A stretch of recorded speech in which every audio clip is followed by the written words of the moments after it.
അപ്പോൾ പിന്നെ നമ്മളൊക്കെ ഉണരാണ്ടിരിക്കുമോ? തീർച്ചയായിട്ടും. എന്നിട്ട് ഭക്തിദേവി വന്നു, നമസ്കരിച്ചു സനൽകുമാരാദികളെ. അപ്പോൾ ചോദിച്ചു, ഞാൻ എന്താ ചെയ്യേണ്ടതെന്ന്. കാഹം തുതിഷ്ടം, ഞാൻ എവിടെയാണ് തിഷ്ടം? അധുനാ ബ്രുവന്തു, നിങ്ങൾ എനിക്ക് പറഞ്ഞു തരൂ, ഇനി ഞാൻ എവിടെ നിൽക്കണമെന്ന്. നാരദ മാഷിയെ മുൻനിർത്തിക്കൊണ്ട് സനൽകുമാരാദി മാഷിമാർ പറയാണ്, ഭക്തേഷു ഗോവിന്ദ സ്വരൂപകർത്രേ പ്രേമൈകദത്രേ ഭവരോഗഹന്ത്രി സാത്വം തിഷ്ടസ്വ സുധൈര്യ സംശയ നിരന്തരം വൈഷ്ണവമാനസാനി. ഭക്തന്മാരുടെ ഹൃദയത്തിൽ ആരാണോ ദേവി നാമസങ്കീർത്തനം ചെയ്യുന്നത്, ആരാണോ ഭാഗവതാദികൾ കേൾക്കുന്നത്, ആരാണോ ഭാഗവതാദികൾ പാരായണം ചെയ്യുന്നത്, അവരുടെയൊക്കെ ഹൃദയത്തിൽ പോയി ദേവി വസിച്ചാലും. അന്നു മുതൽ ദേവിയും രണ്ട് മക്കളും എവിടെയുണ്ട്?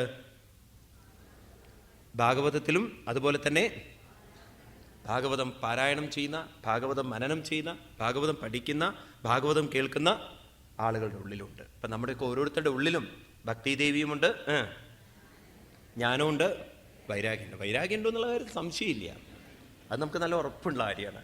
ഇപ്രകാരം നമ്മുടെ ഉള്ളിൽ ഇതൊക്കെ ഉണ്ട്. ഭക്തി ഇല്ല എന്നൊക്കെ പറയാൻ പറ്റുമോ? നമുക്ക് നല്ലോണം ഭക്തിയുണ്ട്. അല്ലെങ്കിൽ നമ്മൾ അമ്പലത്തിലൊക്കെ പോയിട്ട് ഇങ്ങനെ ചുറ്റിത്തിരിയില്ലല്ലോ. ഭക്തിയൊക്കെ നമുക്കുണ്ട്. പക്ഷെ എവിടെയാ ചില പെശകുണ്ട് നമുക്ക്, അത് നമുക്കറിയാം. മുഴുവനല്ല കാര്യങ്ങൾ. മുഴുവനായിരുന്നു കാര്യങ്ങളെങ്കിലും ഇവിടെ വന്നിരിക്കേണ്ട ആവശ്യമില്ല. അപ്പം എവിടേക്കോ ചിലത് മാറ്റിയെടുക്കാണ്ട്. ഏതായാലും ഇപ്രകാരമൊക്കെ ആ ദേവി ഭാഗവതത്തിലേക്ക് ലയിച്ചു, അതുപോലെ തന്നെ ഭക്തന്മാരിലേക്ക് ലയിച്ചു. അപ്പോൾ പറയാണ്, ചോദിക്കുകയാണ്, ഈ ഭാഗവതം കേൾക്കാൻ ആരൊക്കെയാണ് ശരിക്കും യോഗ്യരായിട്ടുള്ള ആളുകളെന്ന്. ഭാഗവതം കേൾക്കാനുള്ള ആളുകളുടെ യോഗ്യത എന്തൊക്കെയാണെന്ന്. നല്ല യോഗ്യതയാണ് കുമാരന്മാർ പറഞ്ഞു കൊടുക്കുന്നത്. ആരൊക്കെയാണ് അത്രേ? യേ മാനവ പാപഗതാസ് സർവദാ സദാ ദുരാചാരദാ വിമാർഗക ക്രോധാഗ്നിദഗ്ധ്വാ കുടിലാസ്യകാമിന സപ്താഹയജ്ഞേന കലോ പുനന്ദിതേ. കേട്ടോളേ, നിരന്തരം പാപം ചെയ്യുന്ന ആളുകൾ, എപ്പോഴും ദുരാചാര മാർഗത്തിൽ നടക്കുന്നവർ, ഭയങ്കര ക്രോധാഗ്നിദഗ്ധ്വ ദേഷ്യമുള്ളവർ, കുടിലകൾ, കാമിനികൾ, ഇപ്രകാരമുള്ളവരൊക്കെ സപ്താഹയജ്ഞത്തിന് വരണം. നല്ല ടീമിനേക്കാണ് വിളിച്ചിരിക്കുന്നത്. സത്യേനഹീന, വായെടുത്താൽ സത്യേനഹീന അറിയാലോ, കുറച്ചൊക്കെ സംസ്കൃതം അറിയാലോ. വായെടുത്താൽ നുണയെ പറയില്ലോ. പിതൃമാതൃദൂഷക, അച്ഛനെ അമ്മയും മര്യാദയ്ക്ക് നോക്കിയില്ല എന്ന് മാത്രമല്ല, കൊടുക്കേണ്ടതൊക്കെ കൊടുത്തിട്ടുമുണ്ട്. തൃഷ്ണാകുല, എപ്പോഴും സീരിയൽ വിട്ട് പോകുന്നില്ല മനസ്സ്. ആശ്രമധർമ്മവർജിത, ആശ്രമം കല്യാണം കഴിച്ച ഉടനെ സന്യാസിക്കണം തോന്നും, സന്യസിച്ച് കഴിഞ്ഞാൽ തോന്നും കല്യാണം ഒന്നുകൂടി കഴിക്കണമെന്ന്. ദമ്പിക മത്സര, അടുത്ത വീട്ടിൽ എന്തൊക്കെയാണ് നടക്കണമെന്ന് ഈ വീട്ടിലിരുന്നിട്ട് പറയും. അങ്ങനെ മത്സര ബുദ്ധിയും ദമ്പികന്മാരെ ഹിംസിക, ഇവരൊക്കെ സപ്താഹയജ്ഞം മുടക്കാതെ കേൾക്കാൻ വരണം. ഉഗ്രപാപ, 5 ഉഗ്രപാപം ചെയ്തവർ, അതായത് കള്ളു കുടിക്കുക, അന്യൻ്റെ ഭാര്യയെ പ്രാപിക്കുക, അതുപോലെ തന്നെ കള്ളത്തരം കാണിക്കുക, പിന്നീട് മദ്യപാനം, അതുപോലെ തന്നെ ഗുരുവിനെയും മറ്റും ദ്രോഹിക്കുക, ഇങ്ങനെയൊക്കെയുള്ള പണികളൊക്കെ ചെയ്തിരിക്കുന്ന ആളുകൾ ഇനി എന്തിനെ പറയണോ? കായേന വാച മനസാപി പാതകം നിത്യം പ്രകുർവന്തി. ഇങ്ങനെ നോക്കിക്കഴിഞ്ഞാൽ എനിക്ക് തോന്നുന്നു ഇത് സെൻട്രൽ ജയിലിൽ വെച്ചിട്ട് ഏറെക്കുറെ ഇത്ര പാപമൊന്നും നമ്മളാരും ചെയ്തിട്ടുണ്ടാവില്ല. അത്ര ഹയ്യസ്റ്റ് ഓർഡറിൽ പാപം ചെയ്തവരാണ്.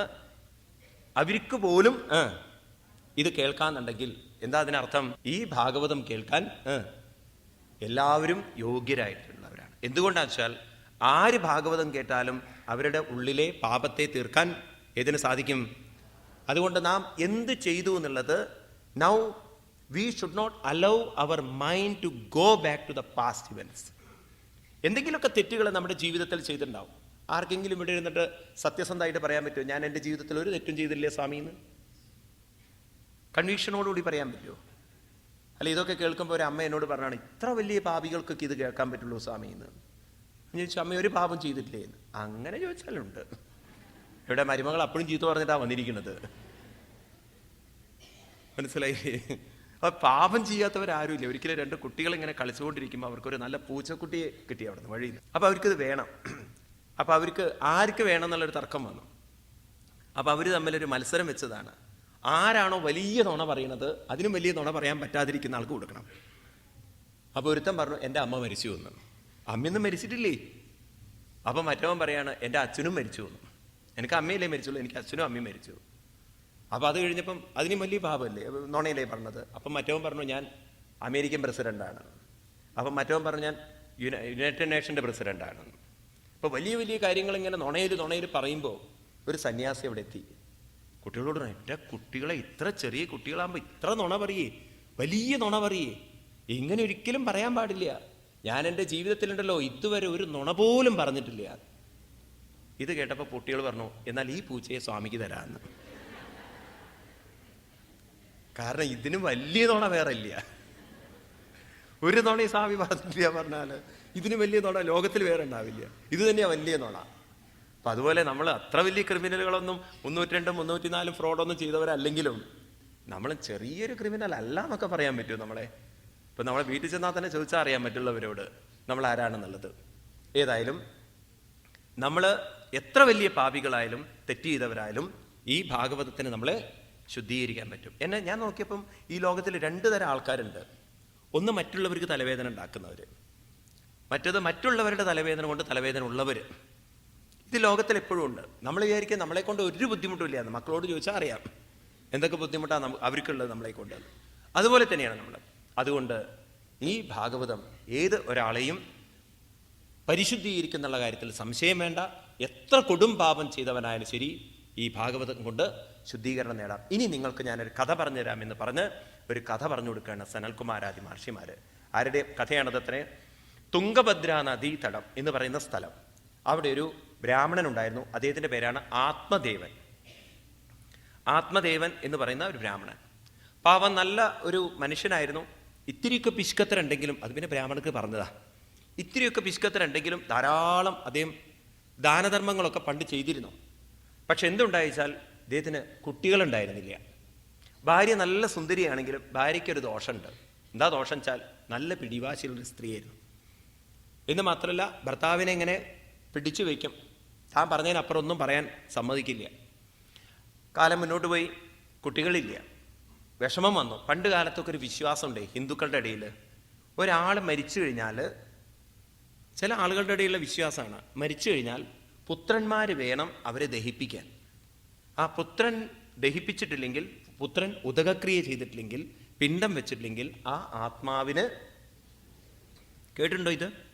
അപ്പം ആ പെൺകുട്ടികളുണ്ടായാലും പോരാ, അതിപ്പോഴും ഉണ്ട്. ഈ പറയുന്ന കാര്യമുണ്ടല്ലോ, നോർത്ത് ഇന്ത്യയിൽ വളരെ അന്ധവിശ്വാസം ഇപ്പോഴും ഉണ്ട്. അതുകൊണ്ടാണ് അവിടെ പെൺകുട്ടികളെ കുറെ കൊല്ലുന്നത്, ഭ്രൂണഹത്യ. ആൺകുട്ടികൾ വന്നോ അവർക്ക് വലിയ ഇഷ്ടമാണ്, പെൺകുട്ടികളുണ്ടോ അവർ കൊന്നുകളയും, ഗർഭപാത്രത്തിൽ വെച്ച് കൊല്ലും. കാരണം അവർ ഈ അന്ധവിശ്വാസം കൊണ്ട് നടക്കുന്നവരാണ്. ഉദകക്രിയ ചെയ്താലേ, അങ്ങനെയൊക്കെയാണല്ലോ ഇന്ത്യയിലുള്ള ഓരോ ആചാരങ്ങളുണ്ടല്ലോ. എത്ര അധർമ്മങ്ങളാണ് ഉണ്ടാക്കിക്കൊണ്ടിരിക്കുന്നത്. നമ്മൾ ലോകത്തിലേക്ക് നോക്കുമ്പോഴേ അത് കാണുള്ളൂ. ഇനിയുണ്ട് കുറേ കാര്യങ്ങൾ, സന്ദർഭോചിതമായിട്ട് പറയാം. ഏതായാലും ഇദ്ദേഹത്തിന് അങ്ങനെ ഒരു വല്ലാത്ത വിഷമം, കുട്ടിയില്ല എന്നുള്ളത്. ഇദ്ദേഹം എന്ത് ചെയ്തു? ആ വിഷമം കൊണ്ടൊരു ദിവസം കാട്ടിലേക്ക് പോയി. ആത്മഹത്യ എന്ന് വിചാരിച്ചിട്ടാണ് പോയത്. അങ്ങനെയാണല്ലോ ചിലർക്ക്, എല്ലാം അടുത്തു കഴിഞ്ഞാൽ പിന്നെ ആത്മഹത്യ, വേറെന്താ വഴി? അങ്ങനെ അവിടെ ഒരു തടാകം കണ്ടു, അതിലിറങ്ങി വെള്ളം കുടിച്ചു. ചിലർക്ക് ആത്മഹത്യക്ക് പോകുമ്പോഴും വെള്ളം കുടിക്കാനാണ് മോഹം ഉണ്ടാവുക. അങ്ങനെയുള്ളവരുണ്ട്. അപ്പം ചാവണം നല്ല മോഹം, ജീവിക്കണം തന്നെയാണ്. അങ്ങനെ ദുഃഖിച്ചുകൊണ്ടിരിക്കുമ്പോഴാണ് ഭാഗ്യവശാൽ ഒരു സന്യാസി വര്യൻ അവിടെ എത്തിച്ചേർന്നത്. അദ്ദേഹത്തിൻ്റെ കാൽക്കൽ വീണു.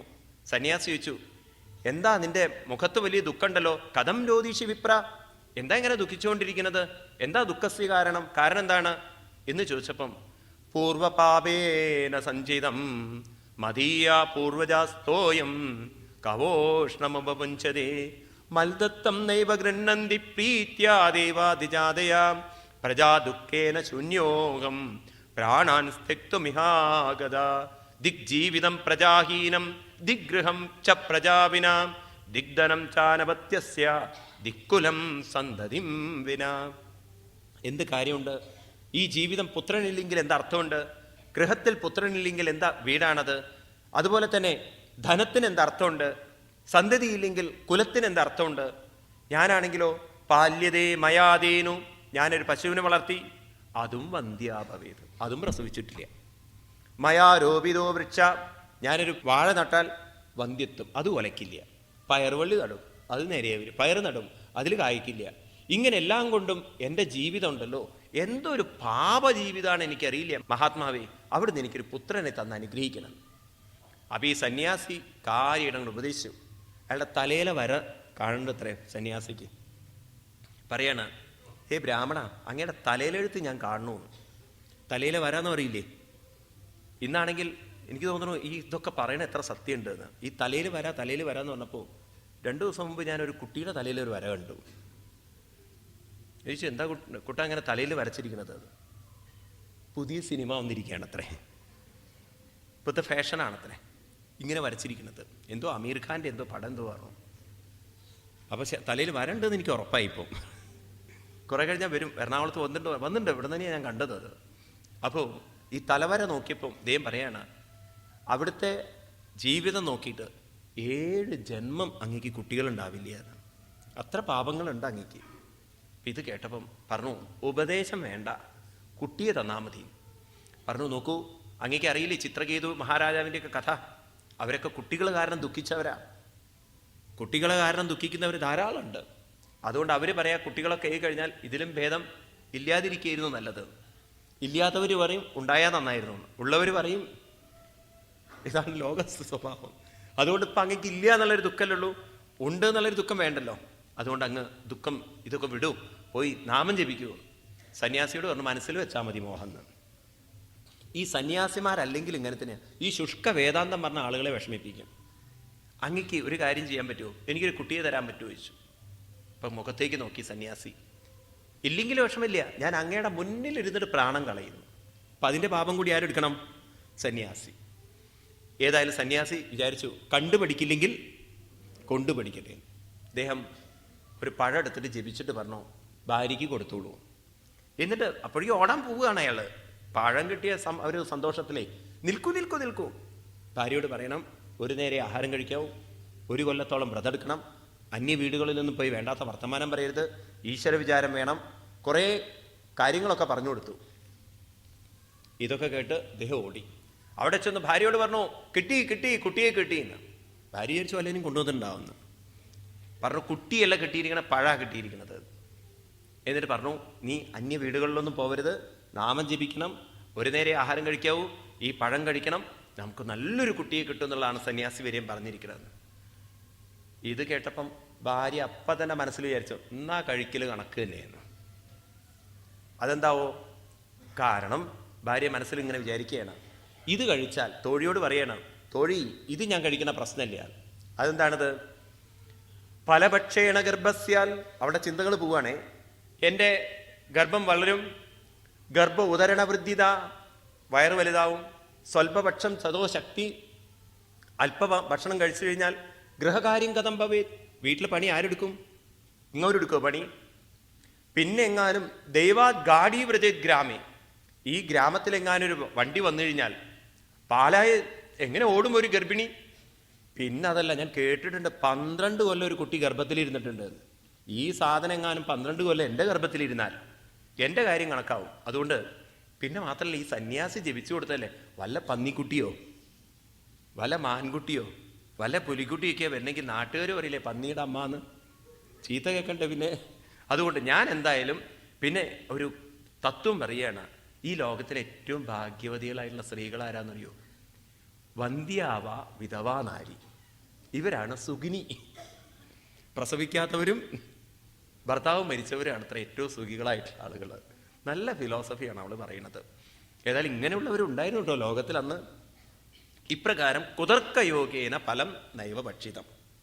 കുതർക്കയോഗം കൊണ്ട് അവൾ ആ പഴം കഴിച്ചില്ല. എന്നിട്ടോ അങ്ങനെ ഇരിക്കുമ്പോൾ അവൾക്ക് ഭർത്താവിനെ പറ്റിക്കാനൊരു വിഷമം. അങ്ങനെ ഇരിക്കുമ്പോഴാണ് അവളുടെ സഹോദരി വീട്ടിൽ വന്നത്. സഹോദരിയോട് പറഞ്ഞു, അനിയത്തി ഇങ്ങനെയൊക്കെ ചില പ്രശ്നമുണ്ട്, ഇങ്ങോരെ എവിടുന്ന ഒരു പഴം കൊണ്ടുവന്നിരിക്കണം, സന്യാസി കൊടുത്താൽ നോക്കിയാൽ പറയണത്, ഇത് കഴിച്ചിട്ട് ഞാൻ എങ്ങാനും ഗർഭിണിയായാൽ അപകടമല്ലേ എന്നൊക്കെ പറഞ്ഞപ്പം സഹോദരി പറഞ്ഞു, വിഷമിക്കണ്ട, പരിഹാരമുണ്ട്. എന്താണ്? ഇപ്പം ഞാൻ 6 മാസം ഗർഭിണിയാണ്, എനിക്കാണെങ്കിൽ 5 എണ്ണം തന്നെ ധാരാളം, അങ്ങോരാണെങ്കിൽ നിർത്തണമില്ല. ഇനിയിപ്പോൾ ഒരു കാര്യം ചെയ്യാം, ഈ കുട്ടിയെ തനിക്ക് തരാം. അപ്പോൾ ഒരു കാര്യം ചെയ്തോളൂ, എൻ്റെ ഭർത്താവിന് കുറച്ച് കാശ് കൊടുക്കേണ്ടി വരും, വിത്തം കൊടുക്കേണ്ടി വരും, എൻ്റെ പതിക്ക് കൊടുക്കേണ്ടി വരും, ഈ കുട്ടിയെ നിനക്ക് തരാം. അപ്പോൾ ഈ പഴോ? അതൊരു കാര്യം ചെയ്യൂ, എന്തായാലും പശു പ്രസവിച്ചിട്ടില്ലേ, കുട്ടിക്ക് പാലും കൊടുക്കണമല്ലോ, പശുവിന് കൊടുത്തോളൂ പഴം. നല്ല ബുദ്ധിയാണ് അനിയത്തി പറഞ്ഞു കൊടുത്തത്. ഇത് കേട്ടപ്പോൾ ഇവൾക്ക് സന്തോഷം. ഇവളെന്തോ അഭിനയിച്ചു, ഗർഭിണിയെ പോലെയൊക്കെ ഭർത്താവിനോട് പറഞ്ഞു, 2 മാസമായി നമ്മുടെ ഉണ്ണി വളരുന്നുണ്ട് എന്നൊക്കെ നുണ പറഞ്ഞ് അതിൻ്റെ ഇടയ്ക്ക് ഒരു ദിവസം അനിയത്തി പ്രസവിച്ചു, കുട്ടിയെ കൊണ്ടുവന്ന് കൊടുത്തു. ആരും അറിഞ്ഞില്ല. ഭർത്താവിൻ്റെ മുന്നിൽ നമ്മുടെ ഉണ്ണി. പാവം ബ്രാഹ്മണൻ തെറ്റിദ്ധരിച്ചു. കുറേ ബ്രാഹ്മണരെ വിളിച്ചിട്ട് ദാനധർമാദികളൊക്കെ ചെയ്ത് ആ കുട്ടിക്ക് പേരിടേണ്ട സമയം വന്നപ്പോൾ ചോദിച്ചു, എന്ത് പേരാണ്? എൻ്റെ പേര് ദുന്ദുകാരി എന്നായതുകൊണ്ട് കുട്ടിയുടെ പേര്